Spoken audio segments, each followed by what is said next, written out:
चलिए आज हम सभी एक बहुत ही खास मुद्दे पे बातचीत करने के लिए बैठे हुए हैं। आज का हम लोग का टॉपिक है कि ईडी के द्वारा जब्त किया गया 100 करोड़ रुपया जो कि ईडी के पास अभी पड़ा हुआ है, उस पैसे के हम लोग अच्छे कामों में कैसे ला सकते हैं। तो चलिए इन्हीं मुद्दे पे हम लोग यहाँ पे बहुत सारे हमारे साथीगण हैं और यहाँ पे एक मुखिया जी भी हैं। हम उनसे इस बात को जानेंगे कि उसका उपयोग हम लोग अपने दैनिक जीवन में कैसे कर सके। तो चलिए सबसे पूछना चाहूँगा, ये वर्तमान में पटना वार्ड नंबर 24 का जो इलेक्शन हो रहा है उसमें यह वार्ड सदस्य हैं, अभी वर्तमान में है। तो मैं इनसे सदस्य साहिबा से जानना चाहूँगा कि इन पे इनका क्या विमर्श है। जी नमस्कार, आपका सवाल क्या था, आप कृपया फिर से दोहराएंगे। बिल्कुल, सवाल यह है कि ईडी के द्वारा जब्त किए गए 100 करोड़ रुपये जो कि ईडी के पास फालतू में पड़ा हुआ है, उसका उपयोग हम लोग अच्छे कामों में कैसे कर सके, हमारे समाज को डेवलप के लिए कैसे इसका यूज़ कर सके। जी आपका सवाल बहुत ही सही लगा हमें। मैं इस पे कहना चाहूँगी कि ईडी के पास जो भी पैसे हैं उस पैसों का हम उपयोग इस तरीके से करेंगे जहाँ नीडी पर्सन हो या फिर अभी हमारे बिहार में बहुत से ऐसे बेरोजगार लोग हैं जिनको पैसे की बहुत ज़्यादा आवश्यकता है। आप यह कहना चाह रहे हैं कि जो बेरोजगार लोग हैं उसको पैसा दे दिया जाए? नहीं, पैसा दे नहीं दिया जाए, उनको उनके रोजगार में उनको कोई काम धंधा करवाया जाए या फिर ऐसे गरीब इंसान। आप यह कहना चाह रहे हैं कि उस पैसे का यूज इंफ्रास्ट्रक्चर के लिए किया जा सके? जी बिल्कुल, अगर हाँ हॉस्पिटल, स्कूल या फिर ऐसे लोग जो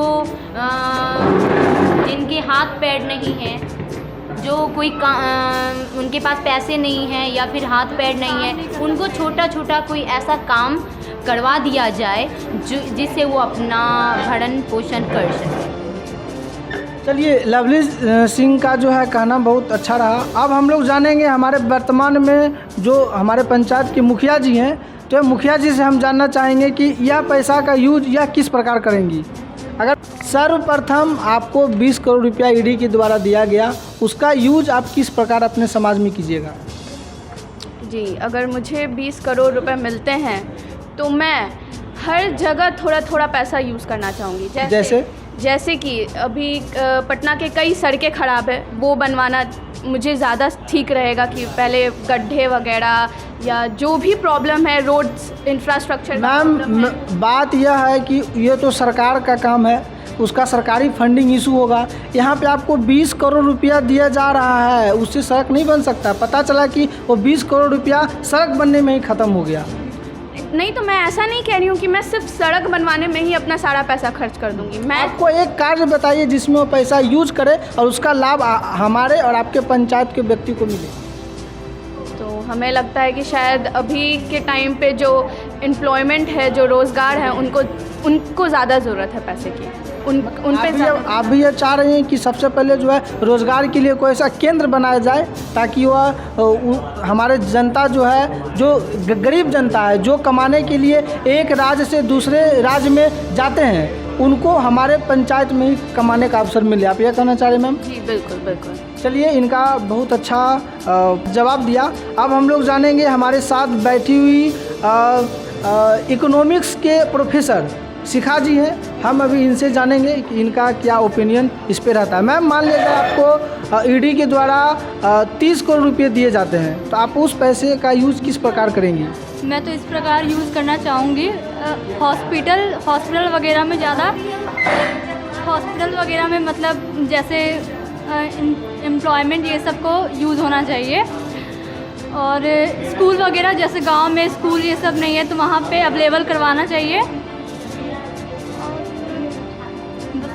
आपका कहना यह रहा कि मैं अगर मुझे 30 करोड़ रुपया ईडी के द्वारा दिया जाता है तो मैं उस पैसे का यूज स्कूल में यानी कि शिक्षा क्षेत्र में करूँगा ताकि बड़े होकर लोग एम्प्लॉयमेंट ये सब कर सके, बेरोजगारी ना रहे। बिल्कुल बिल्कुल, हमारे प्रोफेसर साहिबा का बहुत अच्छा जवाब रहा। अब हमारे साथ एक और वह पिछले सरकार में, एनडीए के सरकार में हमारे वाणिज्य मंत्री, और वाणिज्य मंत्री के बाद जो है वह प्रशासन यानी कि होम मिनिस्ट्री उनके पास था।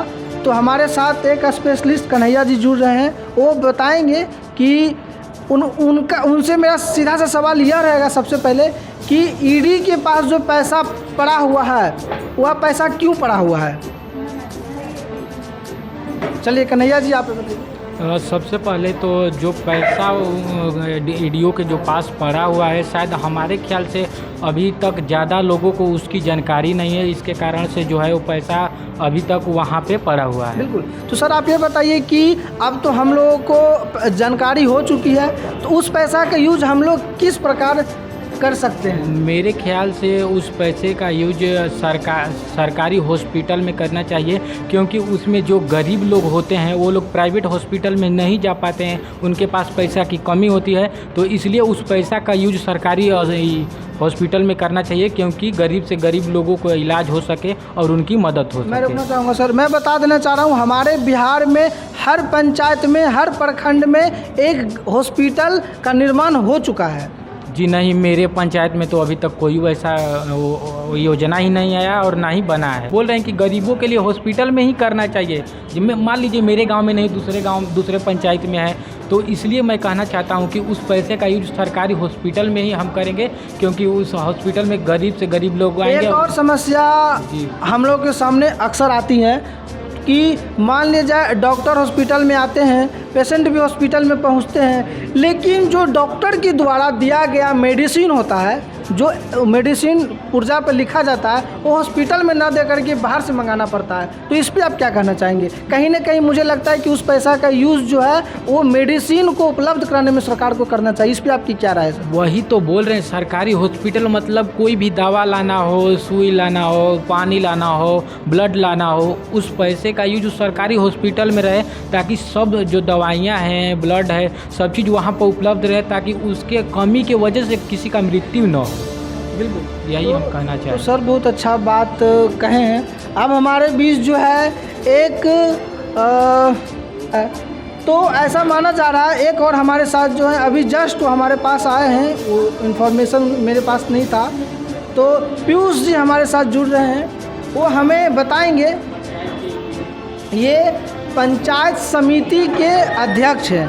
तो पंचायत समिति अध्यक्ष जी से हम यह जानना चाहेंगे कि अगर आ जाइए सर, धन्यवाद।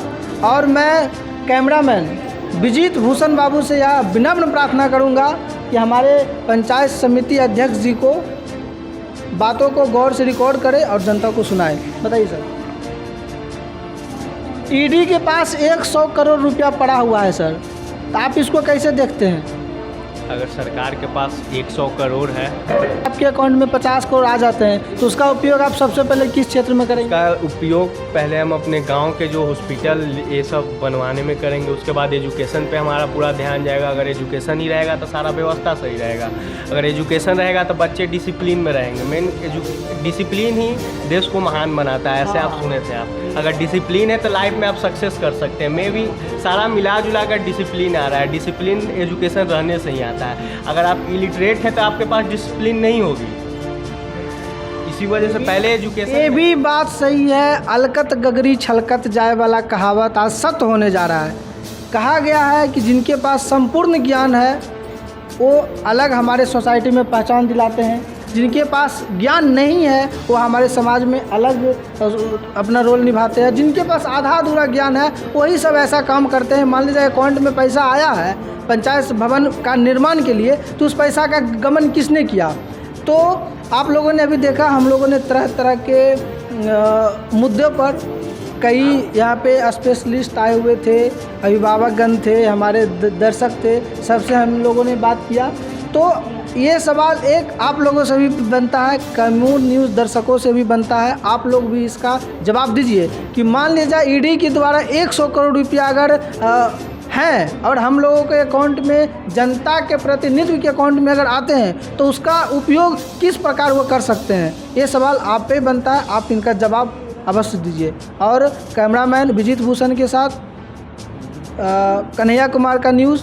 धन्यवाद।